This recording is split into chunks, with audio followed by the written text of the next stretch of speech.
Hello and welcome back to Music Wars. I'm your host, Steve, and today we're going into the final chapter of Memories of Elvis. This is part 5.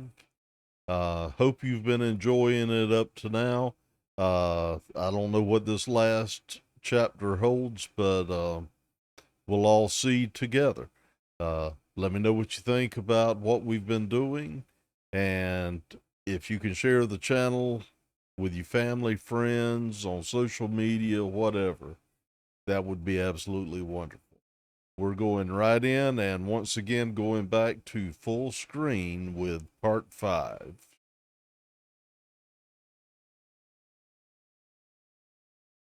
I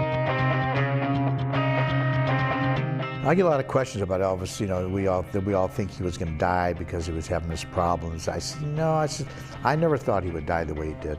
I really didn't. We always had a feeling that he was going to wake up one day and say, I got to clean myself up. What am I doing to myself? And we were always waiting for that to happen because we knew he could do it if he wanted to. We really did. And as we know, it didn't happen. So it was tough for everybody. And there's all these stories about why we didn't do something. We couldn't do a darn thing. No matter what anybody tells you, you can't do something. You can't make him go and clean himself up. He's a grown man. He has to do it himself. And so when that happened, when he passed away on August 16th, 1977, never, ever expected it. It was a shock for all of us. And I hear a lot of people say, well, now, didn't you realize it? No, we didn't realize it. You weren't there, so you wouldn't know. That's upsetting, yeah. Colonel was devastated. He was watching his best friend disappear before his eyes. We were on the road and he'd gone upstairs to see Elvis, and he came down and he had tears. He said, I've lost him. This is not the man I knew as Elvis. What are we going to do? And he didn't know. He tried. In fact, one of the reasons that they split when they did, very briefly, was because Colonel and Vernon, Elvis' father, talked about it, and Colonel said, if Elvis isn't on the road, maybe then we can get him to deal with this. But it didn't work, didn't it?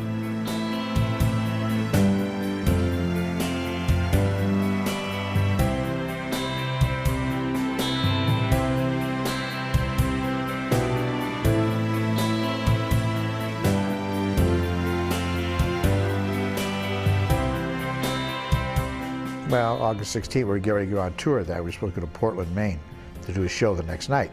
So we were all there. I was there at the house getting ready to set things up, you know, with pilots and everybody getting ready to leave that afternoon. And that's when the phone call came from upstairs. And I went upstairs and called the ambulance and went to the hospital with him. And that was it. He left us. He left us. Very, very tough, very hard.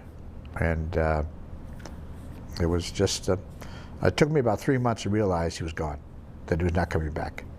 Well, I was at home. I had just gotten home. I'd been in San Francisco, the Bay Area. I'd been doing a recording project with Jerry Garcia, the band, that whole summer.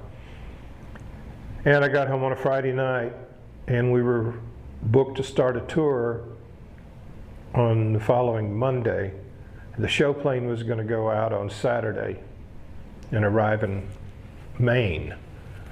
But I had not been in my own bed, and I had a brand new son, and I just wanted to be in my own home for a couple of nights. So I was going to go out commercial, fly in Sunday. So I wasn't on the show plane. But we got a call Saturday morning. My wife's mother called us up and said, "You're not going to believe this, you know. Listen to the radio," and so we did. And so I immediately called Graceland. I had his private number and called him, and Felton Jarvis picked up the phone, and all I said was, "Felton, is it true?" He said, "Yeah, Ronnie, it is."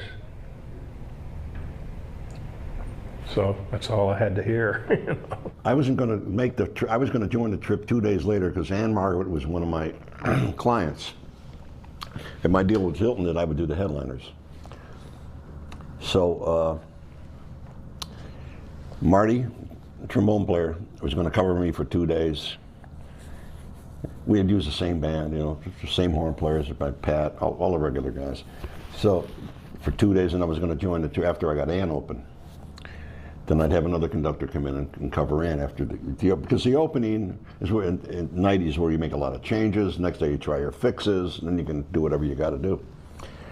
So I went to the airport and got the guys on the airplane, and I was going back, and my wife and I was married to Corky at the time. I had to go in. I needed a new bow tie. I was opening that. I needed a bow tie for the tux because the band wore tuxedos when I had. So I go into a shop at Boulevard Mall, and I'm getting. I hear one girl say to the other one, "Isn't that terrible about Elvis?" And I'm standing there, and I said, "What are you talking about?" He said, "Oh, they found him dead this morning." Well, I mean, I just put 14 guys on an airplane. So I went over to call the hotel. I couldn't even get through. Bruce Banky was in the publicity department. I finally got Bruce. He says, "It's true." I said, "What happened?" He said, "I don't have all the." He said, "But it's true." So I went back, and it was crazy at the hotel. I mean, it was just crazy at the hotel. When we found out that he had passed away, it was really strange because we toured. We'd go out and do maybe 10 dates, a couple of weeks tour. Then we'd be off for a month, and then we'd go back, or maybe 2 months, and then we'd go back and do another tour. And we were at the airport here in Nashville. The plane, they had just called us that the plane was about 30 minutes out. We were all standing, there was a private plane that was coming to pick us up. We were all standing in the terminal, waiting for the plane to pick us up, to take us up to Portland, Maine, where we were going to start another tour. And we were just all happy and excited and glad to be working again. And then before the plane made it, Felton Jarvis, who was our kind of road manager, and he was producing Elvis at the time, got a call and came over to us and said, with a real strange look on his face, but he said, "Guys, everybody go home, the tour's canceled." And that's all he said. "Go home, the tour has been canceled." And so we're going, wow, wonder what happened. We're thinking maybe something happened to Vernon, you know, his dad, or he's sick or whatever. And I go out and get in my car, and I'm driving home, and I hear it on the radio. I hear it on the radio that he was found dead. I don't know why Felton felt like he couldn't tell us. I don't know, maybe he didn't know, or maybe he just didn't want to tell us until he knew more of the story and feel like he was, you know, maybe tell us something wrong or whatever. But that hurt, you know, that I found out on the radio that he had passed away. Colonel and his staff, which included me, were in Portland, Maine, when Colonel got the phone call that Elvis had been taken to the hospital. And then the next call said he was gone. And we went into shock, basically. We couldn't believe it. This was totally unexpected. I guess we always expected him to be immortal. And in a sense, he still is. So, it still comes right back, you know. When you think about it, you go right back to where we were. And it changed our lives totally. We were never the same.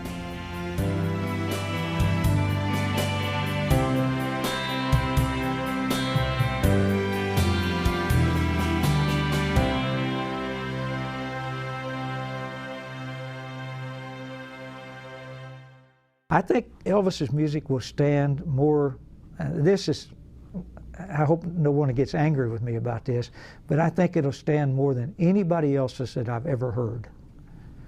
And that, even You know, Frank Sinatra, I think, is great, and I think his music stands the test of time.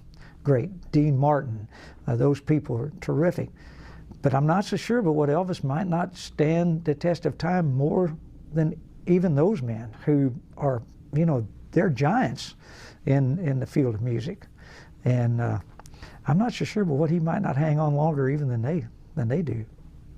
No, he wasn't overrated by no means. You know, he didn't like to be called a king, but still, he was the #1 guy, and he still is. 'Cause I just got back from Denmark and Sweden, and those people over there they still love Elvis. Everywhere you go, they love Elvis. After all these years, he's passed away. He was just a master. He was just great. He was different. He had what the public wanted. He had a beautiful look about him. But the most thing that it was so great about him was he was sincere about everything he did. He loved everything he did. He loved the songs he did. He loved the words of the song. Every word of every song meant something to him. And he just made the best out of any situation.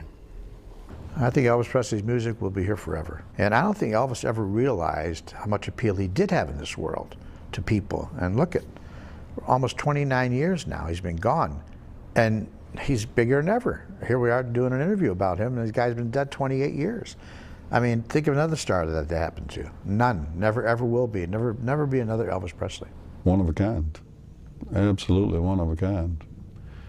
He was a stylist. I mean, he started a whole new kind of music, and he connected with the people unbelievably. He sang without any tricks and gimmicks, and sing it and make the hair stand up on the back of your neck. I don't know. There's not many singers that can do that. Who was it that said before Elvis there was nothing? I don't know about that, you know. but he was the original guy that started this, you know.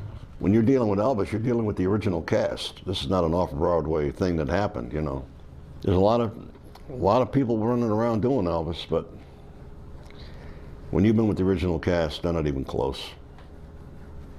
You know, I don't care what they say, they're not close. The music, yeah, the music's good, but it's Elvis that stands the test of time. He's the original cast, like I said earlier. There's nothing off-Broadway about Elvis Presley. Elvis, I think, was ahead of his time from this standpoint. He gave nearly everybody in the world the idea they could sing, because he didn't sound too good to them when he started. But he dared to do it. He dared to step out front and say, look how bad I am, or look how good I am. This is me. I got a living ahead of me. I want to do this. This is my dream. This is my goal, and I'm going to get there. He dared to do it.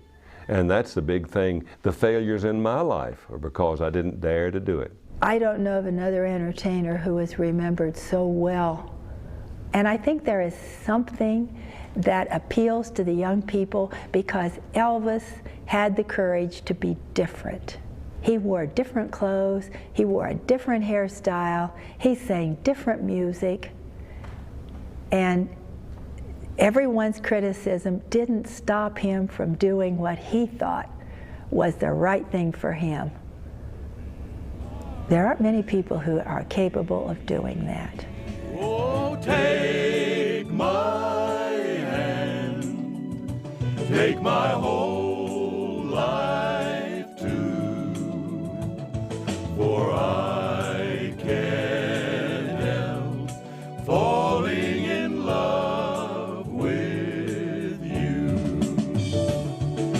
Take my hand, take my whole life too, for I can't help falling in love with you.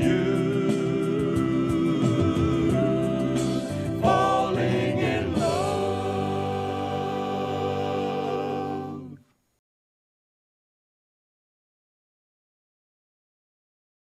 I hope you enjoyed that last episode of Memories of Elvis. As I said before, you know, we had many, many years of wonderful things with him, and it did end tragically, but we still have all of those years. And they've turned into decades now, and I doubt there will ever be a time when the name is not spoken and people know exactly who it is. Hope you enjoyed it. Please like and subscribe to the channel if you haven't already, and share. We'll be back for our next episode soon, and until then, so long and God bless from Music Wars.